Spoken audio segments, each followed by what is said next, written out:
Yeah, I forgot the Borderlands community hates a lot of things. This is going to be an interesting one. Oi lads, Ccrypto here, and today we're going to be going over the things the Borderlands community thinks were a big mistake and should never have been added to Borderlands 3. Now surprisingly, I did not hop on Reddit and find these examples within the first 2 minutes. My eyes are fine and have not been bleached. Yet. Instead, what I did was hop on Twitter and pretty much said, "Hey yo, what it do, boo boo? Send me things you do not like about Borderlands 3 or I'll steal your social security number," and lo and behold, the threat actually worked. Yeah, you guys are a bunch of pussies. So like a Make-A-Wish kid's dream becoming a reality, tons of you replied with things you don't like, and we'll be going over how Gearbox can fix these and maybe even make them better for future installments of the series. So yeah, this video is pretty much a team effort. I now kiss you on the lip for giving me a video idea. Alright, anyway, without further ado, let's get into the video. Kicking off the list of hatred is the new backpack UI in Borderlands 3, and honestly, I agree with this on a spiritual level, oh my god. Now, I'm not saying Borderlands 2's UI is perfect, no. Only being able to see one weapon while scrolling down your inventory was tragic, and the menu definitely could have been adjusted a bit more to fit at least 2. Luckily, Borderlands 3 improved on this and lets you see more than 2 guns, but just look how ugly the menu itself is, ooh. Not only that, but the UI itself is extremely laggy. Here I thought I was playing Borderlands 3, but hey, I guess we've been playing Borderlands 2077 all along. Although this technically falls under the optimization category, so I digress. This Twitter user also mentions how in Borderlands 2 or the pre-sequel the characters look at their skill trees in all their badass glory, but in Borderlands 3, they're just there? It feels like they're just shoved in there to take up space. Also, on the topic of the inventory menu, please, and I mean please, bring back the option to view all skill trees at once. It's so much easier to see a whole spec this way, as you don't constantly have to alternate tree by tree. And as a content creator, I can confirm that a lot of people screenshot our builds and send them to their homies as if it's a dick pic to show them what kind of build they find interesting. How about we make life a tad bit easier and allow them to take only one screenshot? Obviously, this isn't a huge change and really isn't necessary, but it's just a really good quality of life change. Yeah, I'm not a fan of this. No need to go into too much detail, as let's be honest, we all know why this sucks. Level cap. Oh boy, this is very controversial, isn't it? I know that stating my opinion can get me hung by my balls onto a tree, but personally, I think the level cap increase we got was great. Especially since we're playing a game all about farming. Though, I definitely do see some negatives to this. Farming for short level cap increases sucks. Luckily, this level cap increase was by 7 levels, which is good enough to start refarming all your gear, but the frustration was definitely there when the level cap only got increased by 3 levels. What's the actual point of refarming absolutely everything if it's only increased by 3? Your weapon would still work fine and would pretty much be able to take down every endgame activity. But honestly, it's just aggravating seeing others have things that are higher level than yours and knowing that you could do just a pinch of more damage. Also, a lot of people think this game will turn into Borderlands 2 with all the level cap increases, meaning there is less build diversity as everyone will pretty much have the best skills and there is no sacrifices made in the tree itself. I see where this is coming from, especially if people don't have the Designer's Cut DLC, but considering most of us have 4 trees in this game instead of the typical 3, I'd say we're fine. Yes, Jesus didn't die for this shit. You know, as the homie Vin Diesel once said, equality for all, especially family. TEDIORE isn't the manufacturer of family, so I don't see why it is being discriminated against. Don't get me wrong, weapons such as the needle gun are currently fucking nuts and feel great, but a lot of the weapons got affected by this nerf, mainly the ones you're meant to throw, which, spoiler alert, are most the fucking TEDIOREs in this game. Don't get me wrong, I know why they did this. It was obviously to end the TEDIORE chucking meta in arms race, but Gearbox themselves stated plenty of times before that arms race has its own scaling, so why nerf TEDIOREs throughout the whole game? Just nerf the ones in arms race. It's not like everyone was running around with a TEDIORE build in the base game. I dunno man, personally I like her, but alright, fuck you, if you dislike her you're wrong.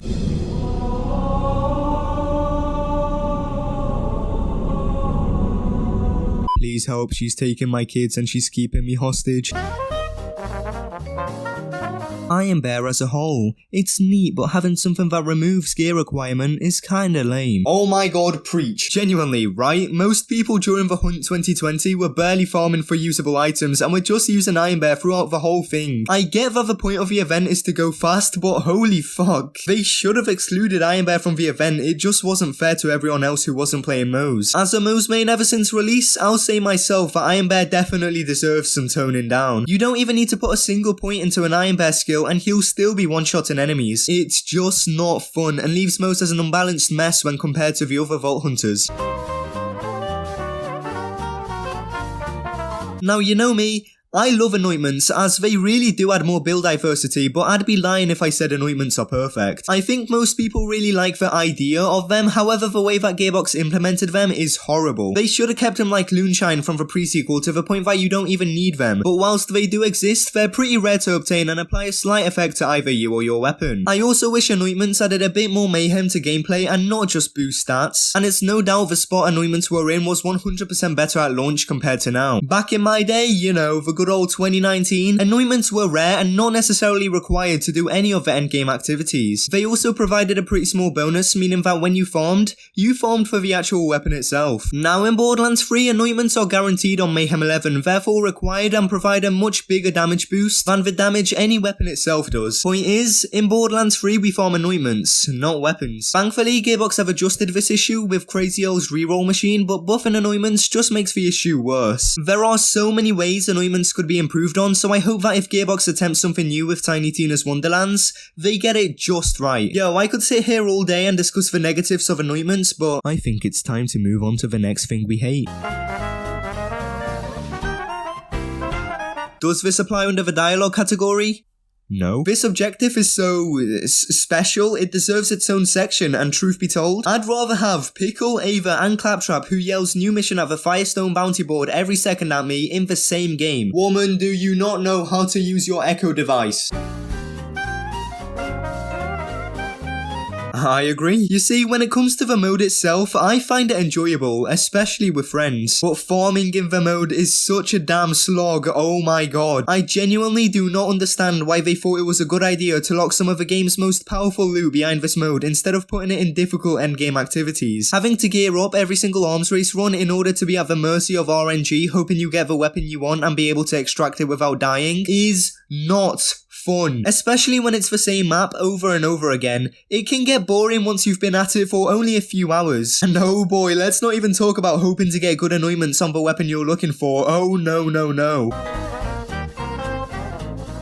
There is no way Borderlands 3 will be the only Borderlands game that doesn't introduce its own rarity. There's just no way. And you know, if that's the case, then I think it's safe to say we'll be left speechless. Man, the very least we ask for is just to bring Pearls back, man. You know what, lads? You're wrong. Mayhem 2.0 is the best balance in— Yeah, never mind, you're right. Honestly, I only came to this conclusion a few weeks ago, and after thinking about it more and more, this difficulty system fucking sucks, holy shit. Firstly, it made the game super easy. Having Mayhem scaled skills and weapons throws any type of difficulty out the window. Now, am I saying I would prefer it if Mayhem scaling didn't exist for all 11 levels? Oh, no, my friend, that would be a recipe for disaster. But what if there weren't 11 Mayhem levels and only 4, just like in the original Mayhem system? The original Mayhem had no Mayhem scaling whatsoever, and it was still pretty well balanced towards the end of its life cycle and added a nice difficult challenge. Secondly, modifiers. Now I know Mayhem 11 doesn't have any modifiers, but you still have to realise that a lot of players play within the lower Mayhem levels. Obviously not the majority since most of us play on Mayhem 11, but a small minority still do. Having only one Mayhem level that doesn't force you to have modifiers just feels like a band-aid fix for something we've been complaining about, and it just feels lazy. I don't know, man, when modders find a way to disable Mayhem modifiers on every Mayhem level with a touch of a button, I expect the same from Gearbox. Also, I did compare Mayhem 2.0 to the original Mayhem system, and I actually believe the original Mayhem mode was much better. Yeah, it still had its flaws like annoying modifiers, bullet reflection, and them changing on safe quit, but those are things Gearbox could have easily changed whilst maintaining an overall more difficult yet balanced experience. But anyway fellas, that marks the end of the list. If you guys have anything you yourself hate about Borderlands 3, then make sure to let me know in the comment section down below. I really enjoyed making this video and I would love to make a part 2. You know, as much as I adore Borderlands 3, it's often good to express the things you hate about it, and I think it's good that we're doing so. It's just a great great way for Gearbox to take feedback and hopefully improve on these things in the future. And with all that out of the way, we have reached the end of the video. Thank you all so much for watching. If you enjoyed, make sure to like and subscribe as it helps me out a lot, and I make content all things Borderlands and Wonderlands, so it might just be worth sticking around. I hope you all have a great rest of your day, and I'll see you all in the next one. Stay classy. Peace.